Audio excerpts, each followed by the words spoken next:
El esqueleto del miembro inferior está formado por la cintura pelviana y la parte libre del miembro inferior, constituida por 30 huesos.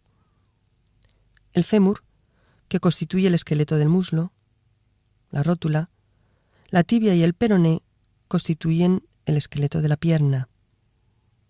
El complejo óseo de tobillo y pie lo forman 7 huesos que constituyen el tarso, 5 huesos metatarsianos que constituyen el metatarso y 14 falanges que constituyen los dedos del pie. El fémur y el coxal se articulan formando la cadera. El fémur, la tibia y la rótula se articulan formando la articulación de la rodilla. La tibia y el peroné se articulan proximal y distalmente con el astrágalo, hueso del tarso formando el tobillo. El complejo del pie está formado por el tarso, articulado con el metatarso, y este con las falanges que constituyen el esqueleto de los dedos. La pelvis ósea está formada por los 2 huesos coxales que se unen por delante a nivel del pubis y posteriormente con el sacro, formando un anillo óseo, la pelvis ósea. Las 2 mitades de la pelvis forman la cintura pelviana, que cumple el importante papel de conectar los miembros inferiores con el esqueleto axial.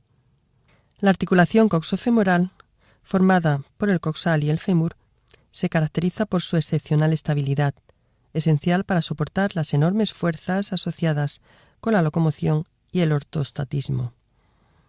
La pelvis ósea también protege y sujeta las vísceras abdominales inferiores y en el embarazo el feto en desarrollo. El esqueleto de la cadera está constituido por un hueso par, el coxal, que transmite el peso del cuerpo desde la columna vertebral al miembro inferior y le permite el apoyo, el equilibrio y la marcha. Hay un coxal derecho y uno izquierdo.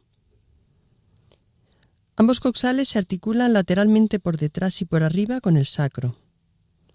Por delante y por abajo, a nivel de la línea media anterior, los coxales se articulan para cerrar un arco.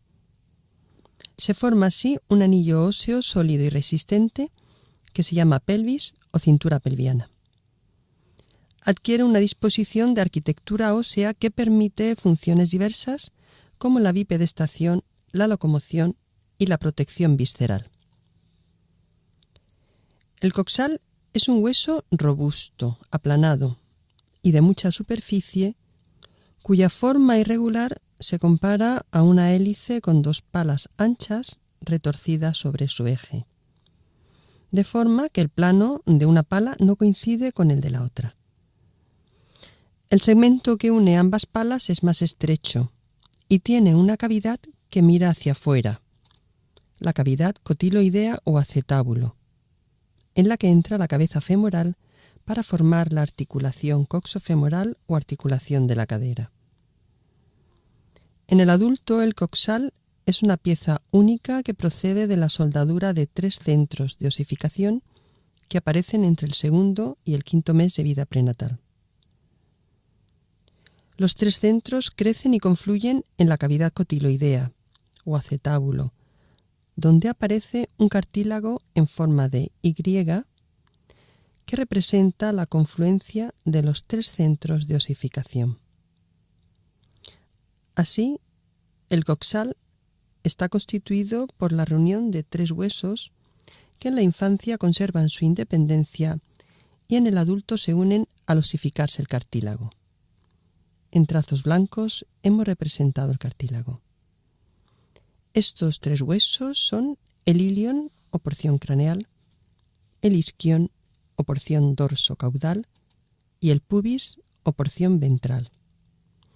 Por ello, la terminología de los detalles anatómicos del coxal se van a referir a los calificativos de ilíaco, referente al ilion, ciático o isquiático, referente al isquion, y pubiano, referente al pubis. La parte ilíaca está orientada hacia atrás y afuera. La parte isquiopubiana se orienta hacia adelante. Esta es una visión lateral del coxal derecho. En el coxal hay 2 caras, una externa o exopelviana y otra interna o endopelviana. Y 4 bordes: superior, anterior, inferior y posterior. La cara externa del coxal presenta 3 partes bien diferenciadas. La parte superior o ilíaca se dispone en forma de una suave depresión. El ala del ilion, que en esta cara externa se denomina cara glútea o fosa ilíaca externa. El borde superior del ilion se llama cresta ilíaca y tiene un labio interno y un labio externo, que encierran una zona intermedia rugosa. La cara glútea del coxal presenta 3 crestas desiguales. La línea glútea posterior, que es la más corta, comienza por arriba en el labio externo, a unos 5 centímetros por delante de su extremo posterior y se dirige hacia abajo. La línea glútea anterior es la más larga de las 3 y se extiende por la parte media del ilion, desde el labio externo de la cresta ilíaca, en su tercio anterior, hasta casi confluir con la línea glútea posterior. La línea glútea inferior es la menos marcada y se sitúa por encima del acetábulo. En esta cara externa del coxal, la parte media o acetabular presenta una excavación semiesférica, la cavidad cotiloidea o acetábulo que aloja a la cabeza del fémur. Limitada en su contorno por el borde acetabular, consta de 2 porciones distintas. Una porción central, rugosa y profunda, la fosa acetabular, y rodeándola una porción periférica, articular y lisa en forma de media luna, la cara semilunar. Entre los extremos de esta media luna queda una profunda escotadura, la escotadura acetabular o isquiopubiana, por estar situada entre el isquion y el pubis. La parte inferior o isquiopubiana tiene un amplio orificio, el agujero obturado, llamado así porque en el vivo está obturado por una membrana ligamentosa, la membrana obturatriz, que lo cierra totalmente, excepto en una pequeña porción situada en la parte superointerna, el canal subpubiano. Presentamos ahora una visión medial del coxal derecho.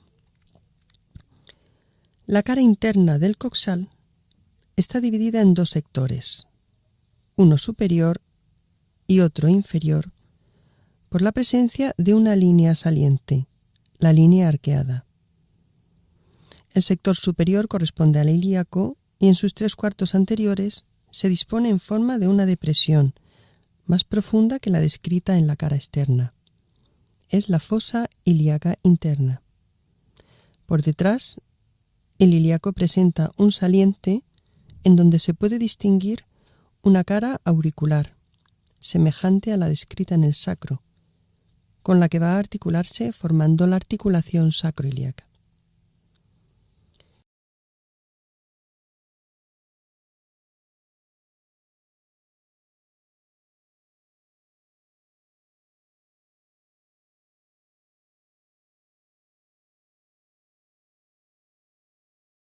Por detrás y por encima hay una superficie rugosa, la tuberosidad ilíaca. El sector inferior corresponde al agujero obturado, siendo a este nivel bien visible el canal subpubiano.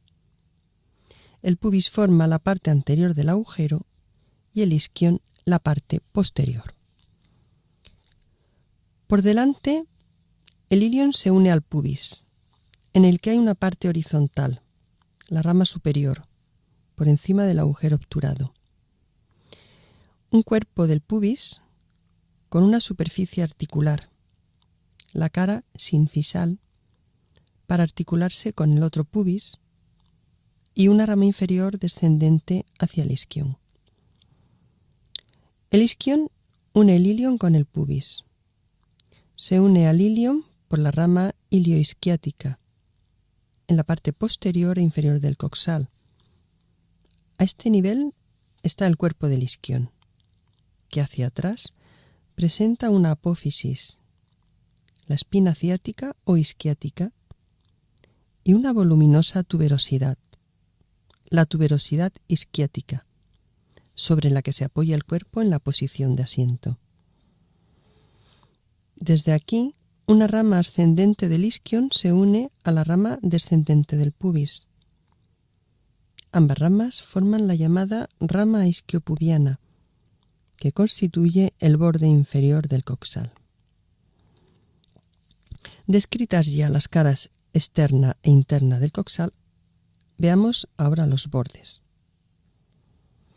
El borde superior del coxal es la cresta ilíaca. Visto desde arriba, tiene forma de S alargada y termina tanto por detrás como por delante en salientes o espinas ilíacas. La espina ilíaca anterosuperior y la espina ilíaca posterosuperior. La espina ilíaca anterosuperior es fácilmente palpable en el vivo en el extremo lateral del pliegue de la ingle. El borde anterior del coxal corresponde a la ingle y se extiende desde la espina ilíaca anterosuperior hasta el pubis, con un primer trayecto vertical y luego horizontal. Por debajo de la espina ilíaca anterosuperior hay una escotadura que la separa de la espina ilíaca anteroinferior, situada por debajo. La eminencia iliopectínea forma parte del techo del acetábulo y a este nivel el ilion se conecta con el pubis. La parte horizontal corresponde por completo al pubis y está delimitada por dos crestas. Una anterior, la cresta obturadora, por encima del agujero obturado, y que termina en un saliente, la espina del pubis. Y otra cresta posterior o cresta pectínea, muy marcada, que continúa la cresta arqueada hasta el tubérculo del pubis, llegando luego hasta una cara sinfisaria para articularse con la del lado opuesto, constituyendo la articulación de la sínfisis del pubis con el otro coxal. El borde inferior del coxal delimita caudalmente al agujero obturador y también se le conoce como rama isquiopubiana. Se extiende desde la carilla sinfisal hasta la tuberosidad isquiática. El borde posterior del coxal se extiende desde la espina ilíaca posterosuperior a la tuberosidad isquiática. Por debajo de la espina ilíaca posterosuperior está la espina ilíaca posteroinferior.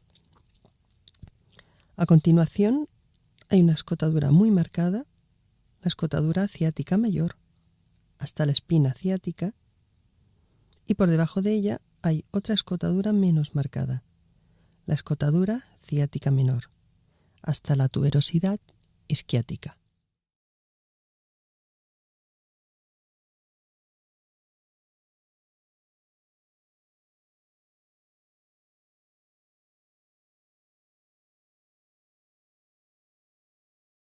El término pelvis se aplica al anillo esquelético formado por los dos huesos coxales y el sacro, a la cavidad de esta estructura y también a la región donde los miembros inferiores se unen al tronco.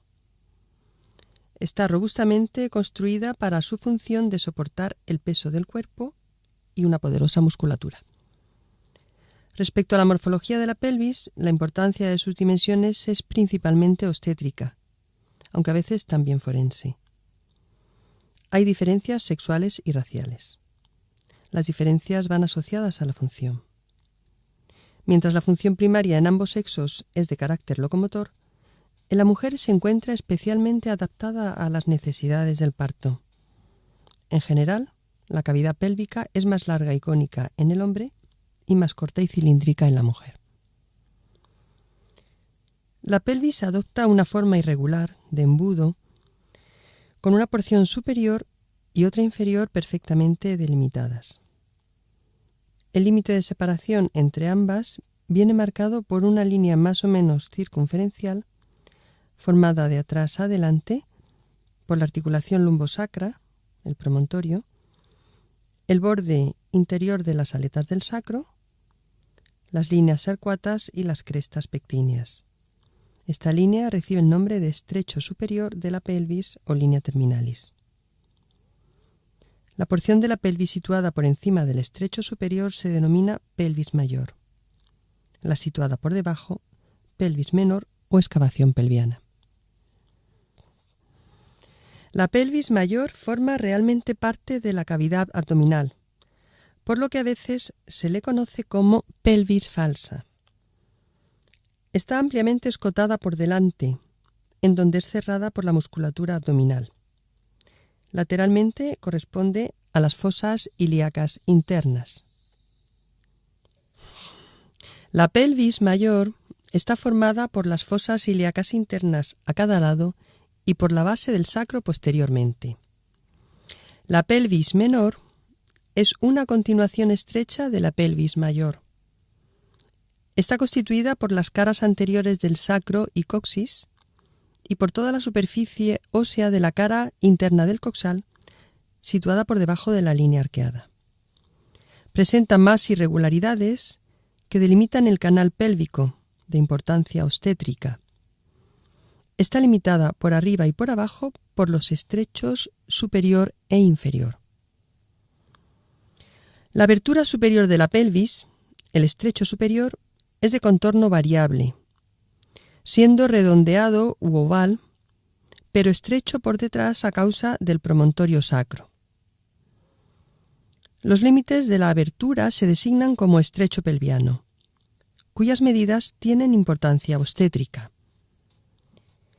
Así vemos un diámetro anteroposterior o conjugado verdadero que se mide desde el punto medio del promontorio hasta el borde superior de la sínfisis púbica. Un diámetro transversal, que es la distancia máxima entre puntos transversales de los lados opuestos del estrecho pélvico.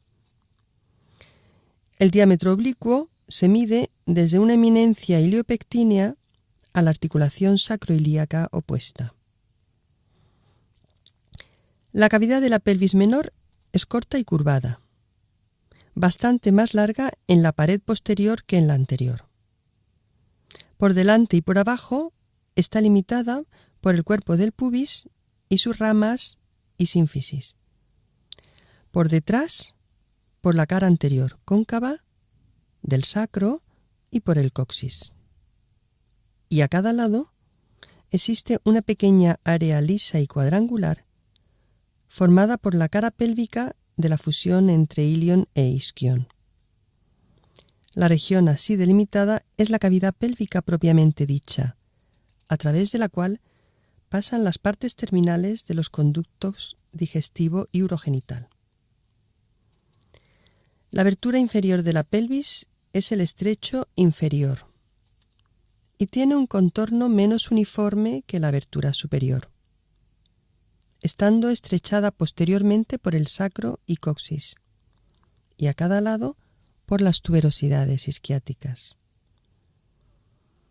El perímetro tiene 3 amplias escotaduras. La anterior es el arco púbico, situado entre las ramas isquiopubianas que convergen.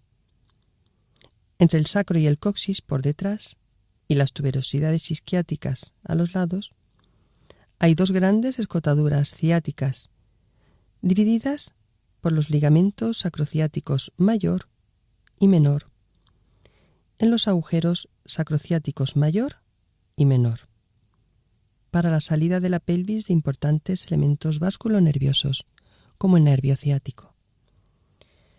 Teniendo en cuenta estos ligamentos, el estrecho inferior es romboidal, siendo sus lados anteriores las ramas isquiopubianas, los lados posteriores los ligamentos sacrociáticos mayores, con el coxis en la línea media.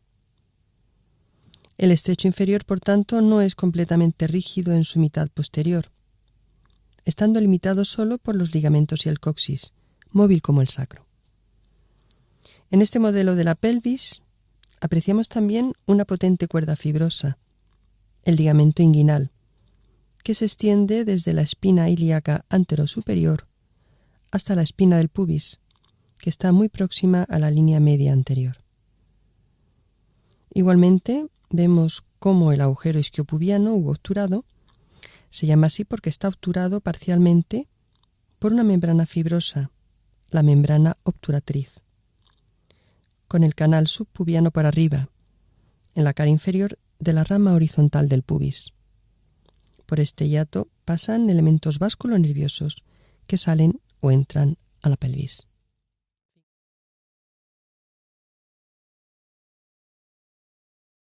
El fémur es el hueso del muslo y es el más largo y pesado del cuerpo.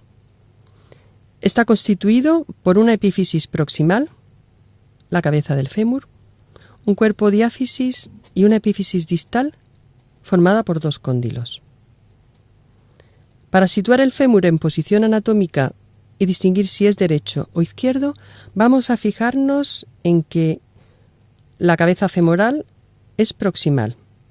Se dirige hacia adentro y hacia arriba. Los cóndilos son distales.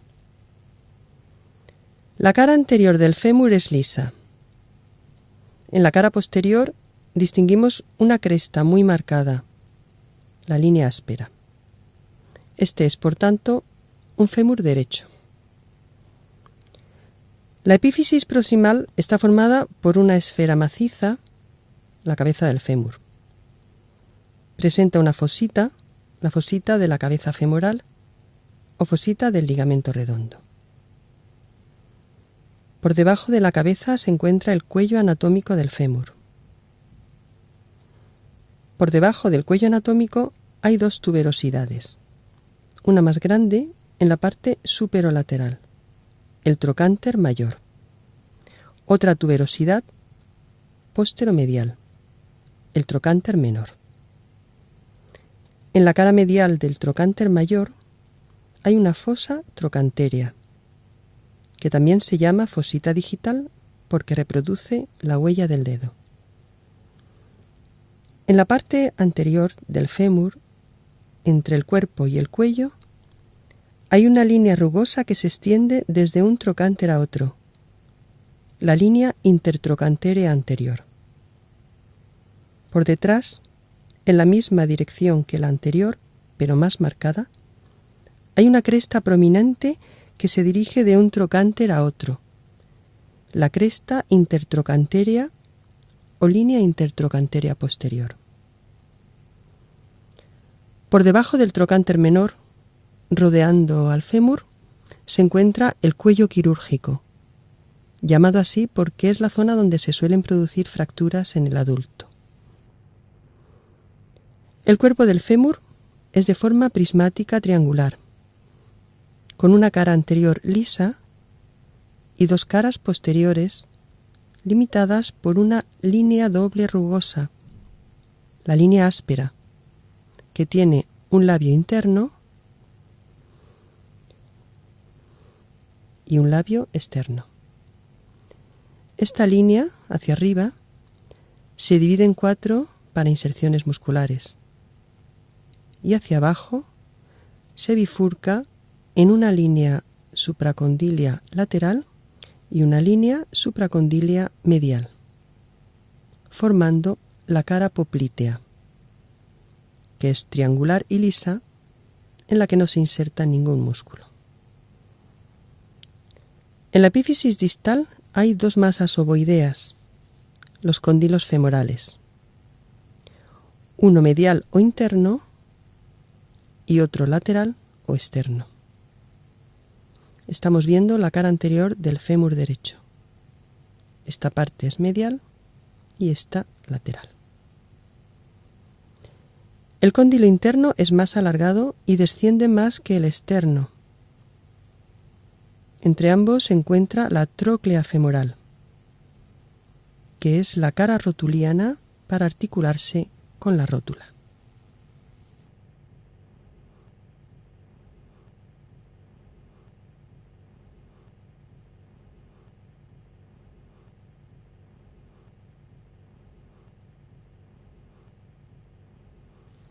En la cara posterior, entre ambos cóndilos hay una depresión, la fosa intercondilia.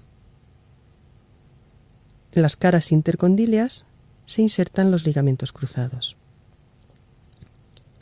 Una cresta horizontal une las raíces de ambos cóndilos.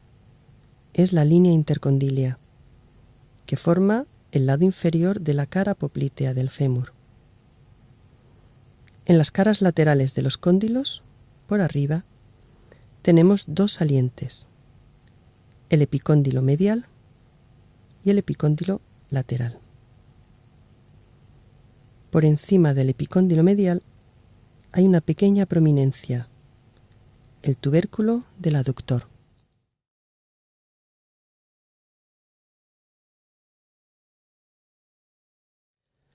La rótula o patela es el hueso sesamoideo más grande del cuerpo, situado en el espesor del tendón del músculo cuádriceps. Es un hueso corto que se articula con la tróclea femoral y está en la parte anterior de la rodilla. Tiene forma triangular con una base superior y un vértice inferior. Presenta una cara anterior rugosa y una cara posterior lisa para articularse con la tróclea femoral. Estamos viendo una rótula derecha. La cara posterior presenta una cresta que separa dos superficies articulares. Una carilla articular medial, más pequeña, y una carilla articular lateral.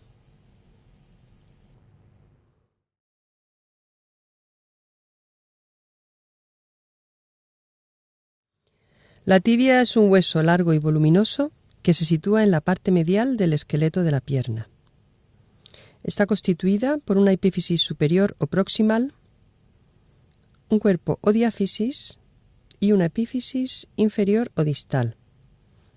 Para situar la tibia en posición anatómica y distinguir si es derecha o izquierda, vamos a fijarnos en que la parte superior es voluminosa y cuadrangular, a modo de plataforma. Es la meseta tibial. Y la parte inferior presenta una apófisis dirigida hacia abajo, el maleolo tibial, que es el hueso interno del tobillo. La parte anterior del cuerpo de la tibia tiene un borde anterior muy marcado. Esta es, por tanto, la tibia derecha en una visión anterior. La epífisis proximal de la tibia tiene forma de capitel, siendo la meseta tibial la cara articular para los cóndilos femorales. El ensanchamiento medial de la epífisis se llama, inapropiadamente, cóndilo medial, y el lateral es el cóndilo lateral. En cada cóndilo hay una superficie articular, las cavidades glenoideas, externa e interna. La interna es más profunda y alargada que la externa. Entre ambas cavidades glenoideas se dispone un saliente óseo bituberculoso, la eminencia intercondilia o espina de la tibia, con un tubérculo intercondilio medial y un tubérculo intercondilio lateral. La parte de la superficie intercondilia situada por delante de la espina tibial se denomina superficie preespinal o área intercondilia anterior. La situada por detrás, superficie retroespinal o área intercondilia posterior. En la parte posterior del cóndilo externo hay una carilla articular para el perone. El cuerpo de la tibia es prismático triangular. En su parte superior y anterior hay una prominencia, la tuberosidad tibial. De la tuberosidad tibial desciende un borde anterior muy agudo con forma de S itálica, coloquialmente conocida como espinilla. Delimita una cara anterointerna que presenta un borde medial y una cara anteroexterna con un borde lateral o interóseo.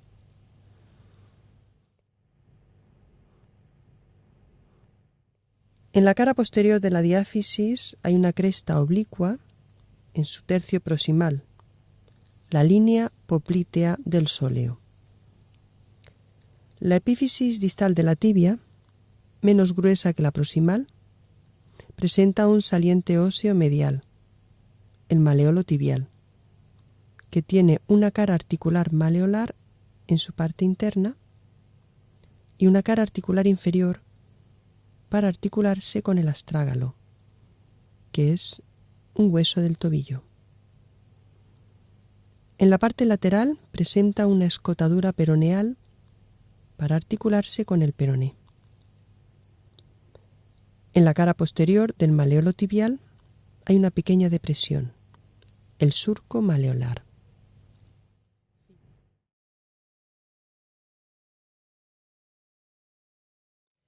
El peroné es un hueso largo y delgado que constituye la parte lateral del esqueleto de la pierna.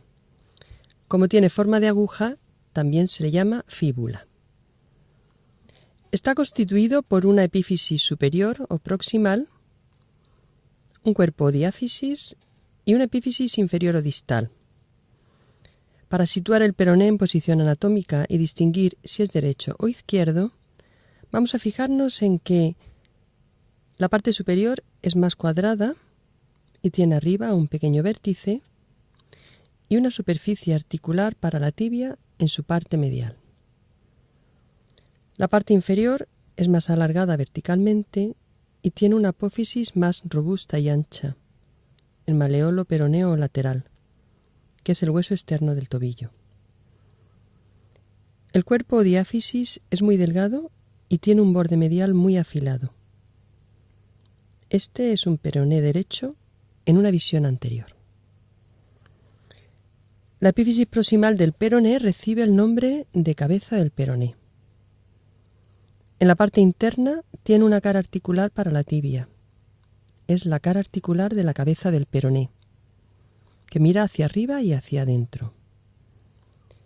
Por fuera y por detrás de la cara articular, la cabeza presenta una punta dirigida hacia arriba, la apófisis estiloides. Por debajo de la cabeza, en la unión con el cuerpo del peroné, está el cuello del peroné. El cuerpo o diáfisis del peroné, retorcido sobre su eje, presenta tres caras con la misma orientación que las de la tibia, separadas por tres bordes. De sus caras posterior, anteroexterna y anterointerna, la cara anterointerna está dividida por un borde interóseo, que es el borde más afilado. En la epífisis distal distinguimos una apófisis abultada, que es el maleolo peroneo lateral, que desciende más que el medial.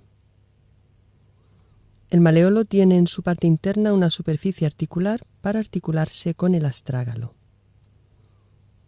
En la parte lateral y posterior del maleolo hay una pequeña depresión, el surco maleolar.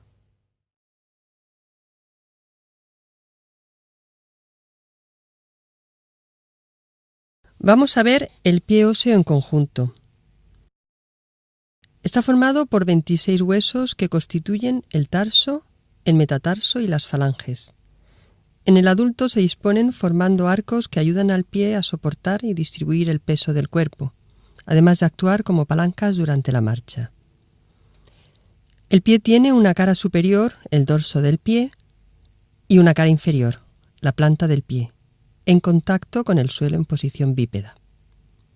Estamos viendo un pie derecho por su cara dorsal. Los huesos del pie se disponen en tres grupos principales. Un grupo proximal, los 7 huesos del tarso, que constituyen el esqueleto del tobillo. Un grupo intermedio, el metatarso, constituido por 5 metatarsianos, y un grupo distal, 14 falanges o huesos de los dedos. Cada dedo tiene 3 falanges, excepto el primer dedo, que tiene 2. Los huesos del tarso son 7 huesos cortos e irregulares que a su vez se disponen funcionalmente en 2 grupos.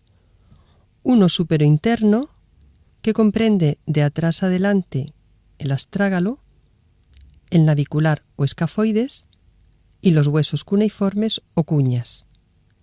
Primera o medial, segunda o intermedia y tercera o lateral. El grupo inferoexterno está constituido por detrás por el calcáneo y por delante por el cuboides. Podemos organizarlos también constituyendo un tarso posterior o retropié formado por el astrágalo y el calcáneo y un tarso anterior o mediopié constituido por un hueso intermedio, el navicular o escafoides, y un grupo distal formado por los tres cuneiformes. Comenzamos por el grupo superinterno de los huesos del tarso. El astrágalo es el único hueso del tarso que se articula con los huesos de la pierna, transmitiendo al resto del pie las presiones que recibe de ella. Está sujeto por la mortaja tibio-peronea, se articula caudalmente con el calcáneo, sobre el que descansa, y ventralmente con el navicular. El astrágalo tiene una cabeza o porción anterior, un cuello y un cuerpo o porción posterior, que es la parte más voluminosa del hueso. La cara superior del cuerpo astragalino es articular, ligeramente excavada y más ancha por delante que por detrás. Forma la porción principal de la polea astragalina, que se completa con dos carillas articulares laterales o maleolares situadas a cada lado del astrágalo. La carilla maleolar medial o interna tiene forma de coma. La carilla maleolar externa tiene forma triangular. La carilla externa está más baja por descender más el maleolo peroneo. La cara inferior del cuerpo astragalino presenta una amplia superficie articular posterior, cóncava para articularse con el calcáneo. En la cabeza del astrágalo hay una cara articular anterior para el navicular. La cabeza del astrágalo es lisa y representa un segmento de esfera macizo para articularse con el navicular. En la cara posterior del astrágalo, por debajo de la cara maleolar lateral, hay una apófisis lateral, una apófisis posterior y un tubérculo medial. El hueso navicular o escafoides está situado por delante del astrágalo y tiene una forma como de nave, a lo que debe su nombre. Su cara posterior tiene una excavación articular que aloja parte de la cabeza astragalina. Su cara anterior, ligeramente convexa, presenta tres facetas triangulares para articularse con las cuñas. En la parte medial del escafoides hay un relieve rugoso, la tuberosidad del escafoides. En la parte externa hay una cara articular, plana, para el cuboides. Los huesos cuneiformes o cuñas son tres. El primero o medial, el segundo o intermedio y el tercero o lateral. Tienen una cara proximal para articularse con el navicular y una cara distal para articularse con los tres primeros metatarsianos. Veamos ahora el grupo inferoexterno del tarso. Está constituido por un gran hueso proximal, el calcáneo, y otro distal, de menor tamaño, el cuboides. El calcáneo está debajo del astrágalo al que soporta. Tiene una forma alargada e irregular. Su mitad posterior forma el talón, proyectándose por detrás de la articulación del tobillo. En su cara superior se distinguen dos carillas articulares destinadas al astrágalo al que sostiene. La carilla articular posterior, amplia, se encuentra situada inmediatamente por delante del talón. La otra es la cara articular anterior, situada en un saliente o cornisa que presenta el calcáneo en la parte anterior de su borde superinterno. Es el sustentaculum tali o sustentáculo del astrágalo, con un surco por su parte inferior. Entre ambas caras articulares existe un profundo surco, el surco del calcáneo, que al coincidir con el surco similar del astrágalo, forma una cueva ósea llamada seno del tarso.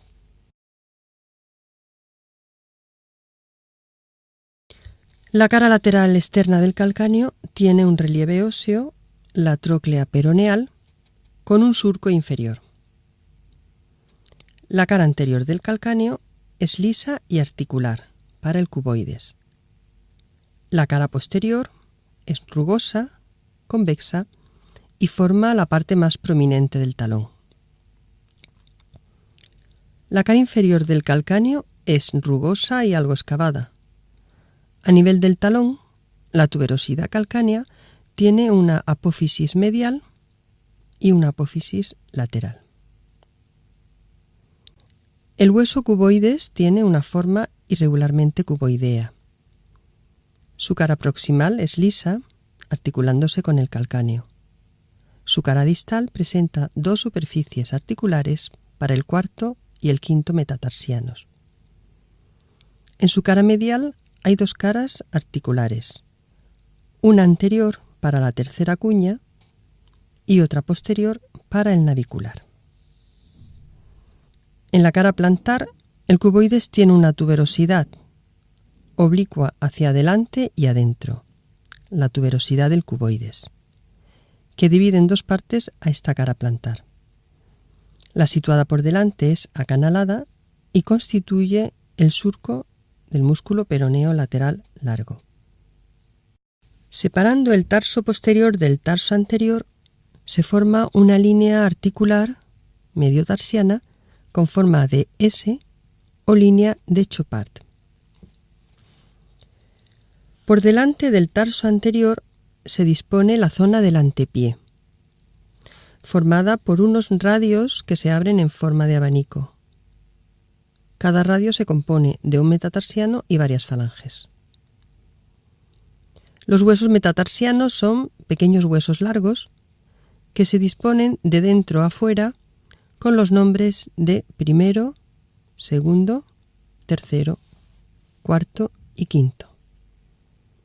No se encuentran en el mismo plano, sino que forman un arco transversal, más elevado en su parte interna. De esta forma, los tres primeros metatarsianos continúan distalmente al grupo superinterno de los huesos del tarso, mientras que el cuarto y el quinto metatarsianos continúan al grupo inferoexterno. El metatarsiano más culminante es el segundo y el más descendido el quinto. Cada metatarsiano tiene una base o extremidad proximal, un cuerpo o diáfisis y una cabeza o extremidad distal. El quinto metatarsiano presenta además un saliente póstero-externo a nivel de su base, la tuberosidad o apófisis estiloides del quinto metatarsiano. La diáfisis de los metatarsianos es prismática triangular, con base dorsal y una arista plantar.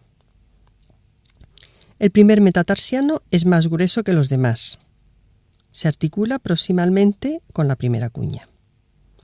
El segundo encaja entre las tres cuñas y el tercero solo se articula con la tercera cuña. El cuarto con la tercera y el cuboides. El quinto solo con el cuboides.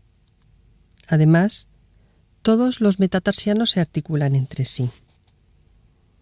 En conjunto se forma una línea irregular con forma de almenas, tarso-metatarsiana, denominada también línea de Lisfranc. En la superficie plantar de la cabeza del primer metatarsiano suele haber dos huesos sesamoideos. Las falanges son los huesos de los dedos.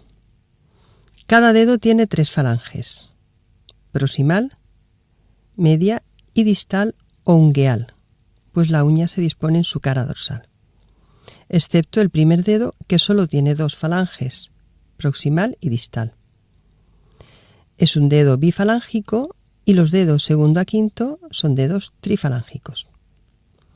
Cada falange tiene una base o extremidad proximal, una diáfisis muy corta y una cabeza o extremidad distal. La base de cada falange se articula con la cabeza del metatarsiano. Las superficies articulares de sus extremidades son trócleas rudimentarias. Considerado en conjunto, los huesos del pie se disponen formando una bóveda de concavidad plantar que es fundamental para la bipedestación. Esta bóveda está estructurada por dos arcos óseos longitudinales. Los arcos plantares longitudinales, uno superointerno y otro inferoexterno. El arco superointerno está formado por el astrágalo, el navicular, las cuñas y los tres primeros metatarsianos, con sus falanges. Es el arco dinámico del pie, capaz de modificar su curvatura por la acción muscular y de orientarse de diversos modos en el espacio, arrastrando al resto del pie. Funcionalmente llamado pie interno, es un pie de propulsión. El arco inferoexterno está constituido por el calcáneo, el cuboides y los dos últimos metatarsianos con sus falanges. Es el arco estático o de sostén. Comisiones fundamentales de apoyo. También llamado pie externo, es un pie de recepción. La concavidad de la bóveda plantar no solo es longitudinal, sino también transversal. En este sentido se describe un arco plantar transversal que estaría formado de dentro a fuera por el escafoides con las cuñas, así como por los metatarsianos. Este arco transversal está más elevado por su parte interna que por la externa, de forma que el borde interno del pie no llega normalmente a apoyarse en el suelo. Así se configura la bóveda plantar en el pie adulto, que no tiene contacto con el suelo. El recién nacido no tiene bien desarrollada la bóveda plantar, poseyendo un pie plano fisiológico. La bóveda plantar del pie normal tiene tres principales puntos de apoyo, formando lo que se denomina el trípode de sustentación de Haller, que define el plano de sustentación del pie. Por delante hay dos puntos de apoyo, las cabezas del primero y del quinto metatarsianos. Posteriormente, el punto de apoyo es la base del talón. En estas circunstancias, el peso del cuerpo es transmitido por el astrágalo en estas tres direcciones principales. El uso de tacones altos altera la dinámica de la bóveda plantar. En estas circunstancias, las cabezas de los metatarsianos han de soportar la mayor parte del peso corporal, tendiendo a enderezarse los arcos longitudinales del pie, y esto, con el tiempo, llega a deformar el pie.